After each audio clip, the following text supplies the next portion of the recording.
In a rapidly shifting global landscape, the European Union finds itself at the centre of a complex web of international tensions and opportunities. As the United States, under Donald Trump's renewed leadership, pursues assertive trade and defence policies, the EU faces mounting pressure to redefine its alliances and strategic priorities. Meanwhile, China is seizing this moment of uncertainty to present itself as a stable economic partner, launching diplomatic initiatives towards Brussels. Simultaneously, Iran is leveraging momentum from ongoing nuclear negotiations with Washington to invite Europe into parallel talks, highlighting the EU's unique role as mediator and power broker. How will the EU navigate these competing pressures and shape its future between China and its future with Iran? Welcome to Think Tank.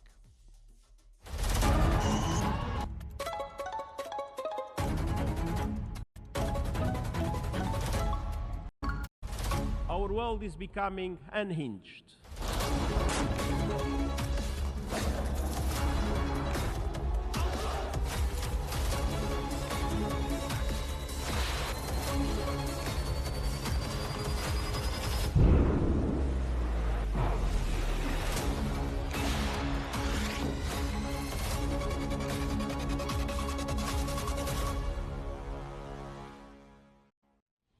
Welcome to the program. Iran's foreign minister has signalled a shift in nuclear diplomacy by calling on the E3, that's France, Germany and the United Kingdom, to engage in separate negotiations with Tehran, distinct from the ongoing US-Iran talks. According to Al-Sharq Al-Awsat, this move comes as indirect discussions between Washington and Tehran continue, with both sides expressing cautious optimism but facing significant obstacles. Iran's proposal underscores its intent to diversify diplomatic channels and leverage European influence, while the E3 must weigh this outreach against their commitments to the United States and broader non-proliferation goals. The ball is now squarely in Europe's court, testing the EU's ability to mediate and balance competing international interests.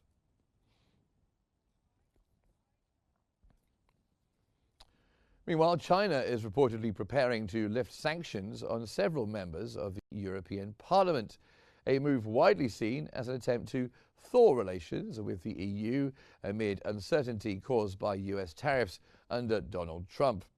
Deutsche Welle stated that sanctions imposed in 2021 have stalled a major investment agreement and strained diplomatic ties. While the prospect of lifting sanctions could open the door to renewed dialogue, experts cautioned that deep divisions persist, particularly over Beijing's ties to Moscow. The EU remains wary, balancing the desire for economic cooperation with the need to uphold its values and strategic autonomy. The European Union is navigating a delicate path between China and Iran, asserting its strategic autonomy amid US tensions under President Donald Trump. As Washington escalates tariffs on Chinese goods and adopts a confrontational stance towards Tehran, both Beijing and Tehran are restructuring their approaches to Europe, recognizing the EU's pivotal role in the shifting global order. Chinese President Xi Jinping has intensified diplomatic outreach to the EU, positioning China as a stable partner while the US imposes tariffs and pressures European allies to align with its policies. The European Union, wary of overdependence on Russia, is pursuing a de-risking strategy from China, balancing economic engagement with caution over strategic vulnerabilities. High-level exchanges in recent months have sought to manage trade frictions and prevent market disruptions from US policy shifts. However, European leaders remain divided, with some advocating closer ties to China for leverage with Washington, while others emphasize the need to defend European industry and values. At the same time, Iran is leveraging momentum from ongoing nuclear talks with the US to engage European powers. Iranian Foreign Minister Abbas Araghchi has called for renewed talks with France, Germany and the UK, aiming for European support on a new nuclear arrangement and sanctions relief. With the US unable to unilaterally reimpose UN sanctions after withdrawing the 2015 nuclear deal, the EU's role as mediator and enforcer of international agreements has grown. In this evolving landscape, the EU's Balancing Act highlights its emerging role as a key pivot in the global balance of power.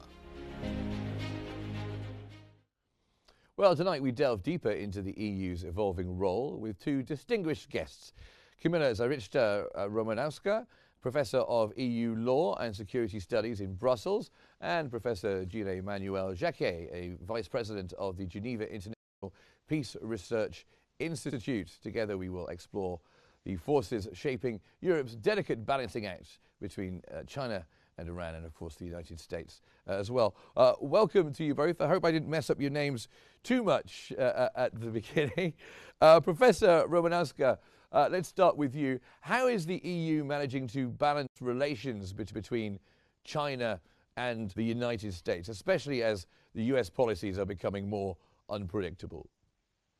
Well, indeed, that's the question. US policy is becoming more unpredictable. But in my opinion, the EU was quite aware of what might happen. And they are not now only simply balancing between China and the United States. EU is crafting a mediating posture that stabilizes international relations in the era of escalating great power competition, even greater perhaps than perhaps a Cold War. First of all, by pushing strategic autonomy, Europe creates space for independent mediation, clearly, building credibility as a moderator and arbitrator as well of tensions, rather than just a passive ally.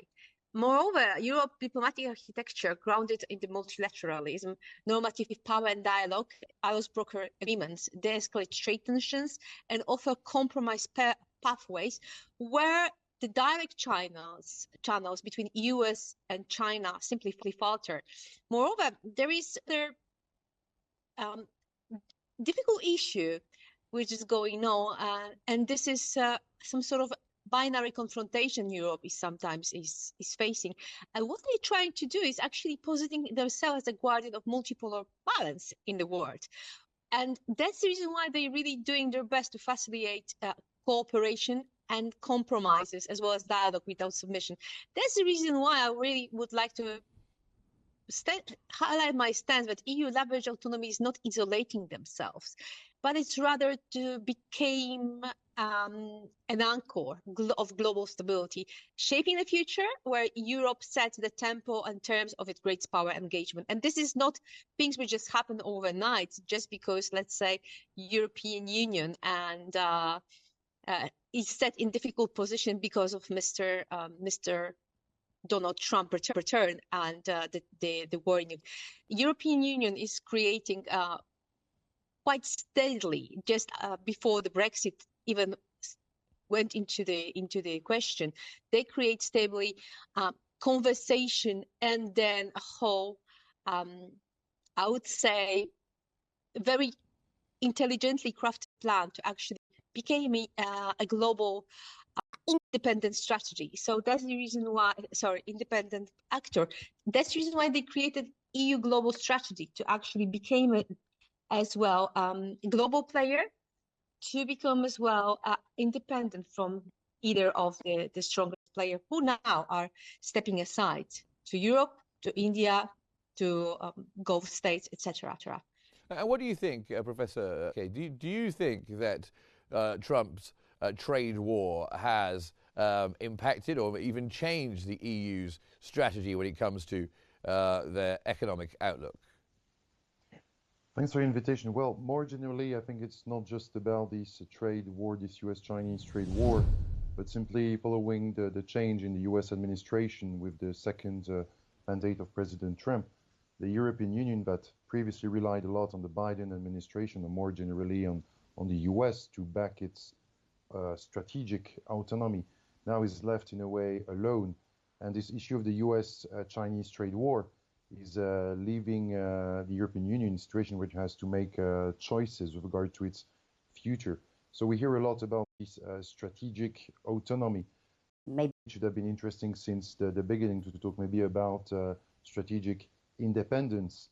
It's maybe what had been envisioned in 91 after the end of the Cold War, when we were talking about a common European, let's say, house. But now the European Union is left in a different situation. It's not just about, by the way, the change in the US government.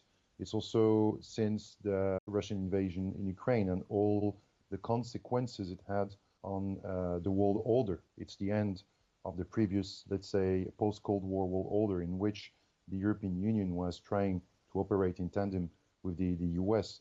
So to get back now on the topic of trade and the relations with China, the European Union has to gain some leverage as well to make, let's say, a partnership in a way with China to have more weight against the United States with regard to many different negotiations, not just with regard to the Chinese trade issue. So we see some interesting changes as well. Some members of the European Parliament may see soon some sanctions, Chinese sanctions being lifted. The former, as well, Greek finance minister said that we had in a way no choice than strengthening ties with China. But now as well, there are other challenges because we know that many EU countries, EU politicians, I mean, national politicians like Raphael Glucksmann or others are very vocal against China when it comes to human rights. And human rights in China is a red line as well, defined by the European Union. So we'll see how this issue will be treated in the future. And the other thing as well is that China is looking as well for, let's say, market opportunities, especially for higher quality products. And the European Union could be an interesting market for that. But at the same time, Ursula von der Leyen talked about de-risking, let's say, limiting vulnerabilities, dependencies of the European Union, which is at the same time, let's say, a wise approach, which should have been adopted already in the past. And some people would say maybe to push the EU to do some kind of protectionism, even though it's not supposed to do so.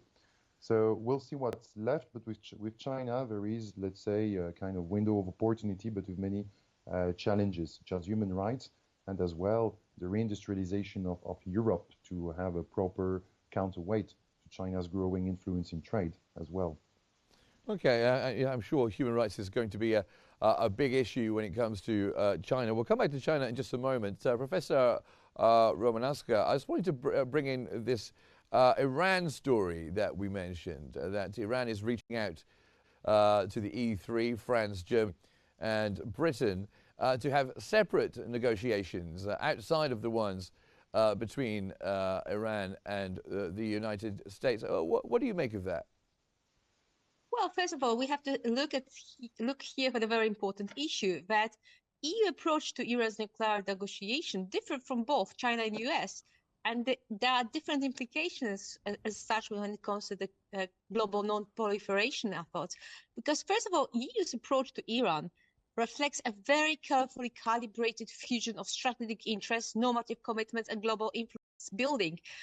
First of all, whereas the United States often view Iran through security and electoral lens, and China through transnational economic perspective, Europe adapts, I would say, more multi-dimensional strategy, combining realpolitik, principal diplomacy, and long-term structured engagement, as well as engagement towards the partners in the MENA region. First of all, Europe as a nation is not an act of charity of simple modernism. We have to look at it very carefully because it's as well EU strategic interest in the basin of Mediterranean, which is extremely important, and it's as well European Sea. It's a clear investment and a very clever one in the stability of immediate neighborhood, because a nuclear armed Iran would be a threat to Europe's security. It will spark regional arms race and destabilize energy routes, which are critical to Europe's economy, that's for sure. Then we have to take into account as well that there's a failed and non-proliferation framework, which would definitely erode in the modern, in the broader international legal order that underpins Europe's prosperity and political model.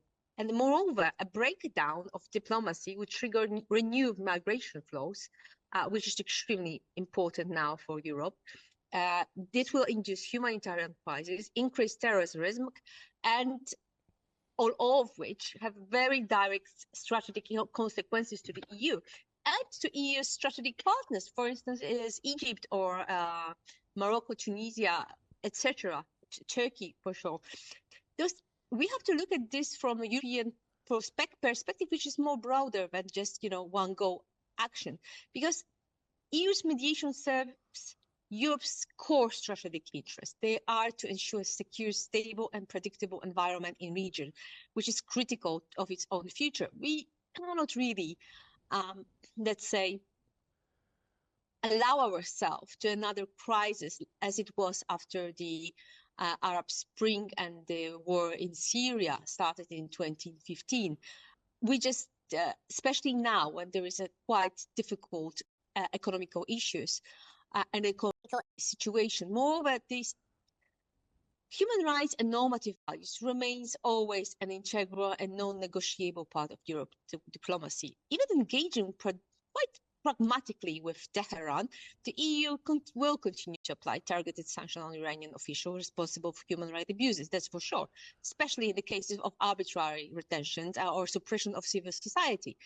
The European Parliament and European External Action Service, EAS, they will constantly advocate for rights of women, minorities, or dissidents in Iran. That will not stop.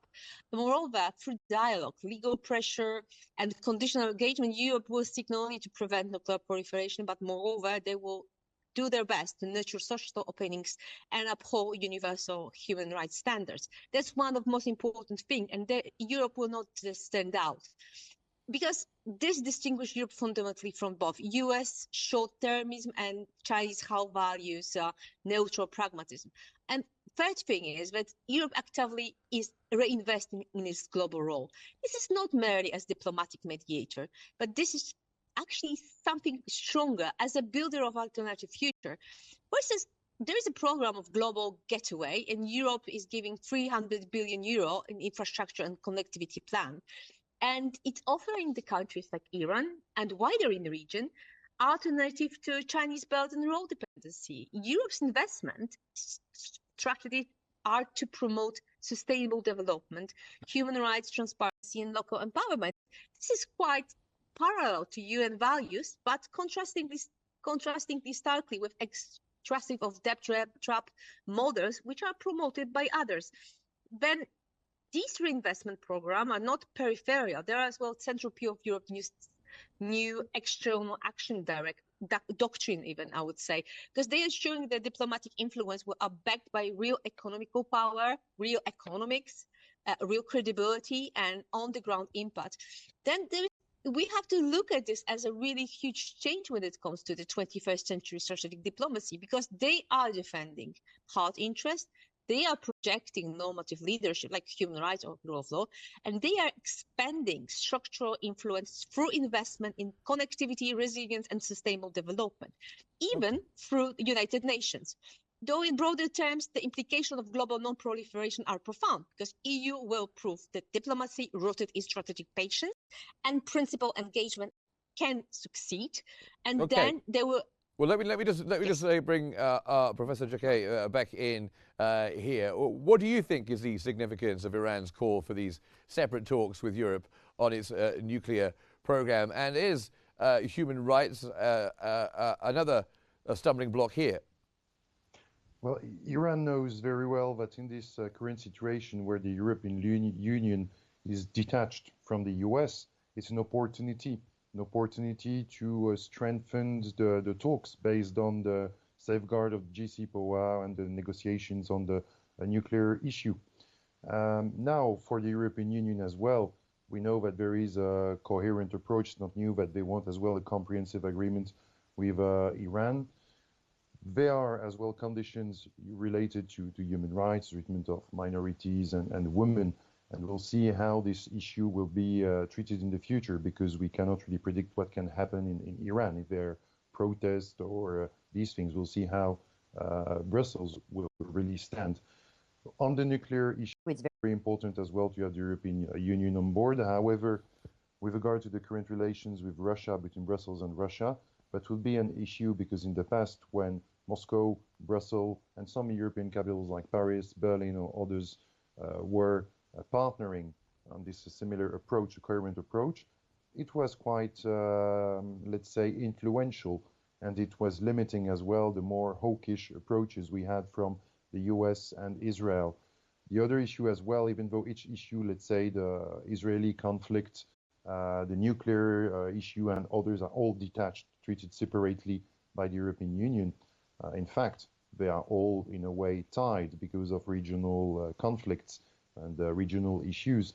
So based on as well the previous stance of Ursula von der Leyen with regard to what happened in Gaza, let's see if the European Union as well will have a different stance on the Israeli-Palestinian conflict, because it could as well be an obstacle in better relations with regard to the nuclear issue in Iran and more generally the other issues Brussels would like to deal with Tehran, especially the issue of migration, because Iran is an important transit country for Afghan migrants, and Iran has a significant as well population of Afghans. So for Tehran there is an opportunity, but let's see if this strategic autonomy Brussels would like to display will be really able to make a change, because Germany is influential in this process, but we had as well challenges in the bilateral relations between Berlin and Tehran with regard to operations conducted by Iranian intelligence services in Germany and the spying over Iranian dissidents. Okay.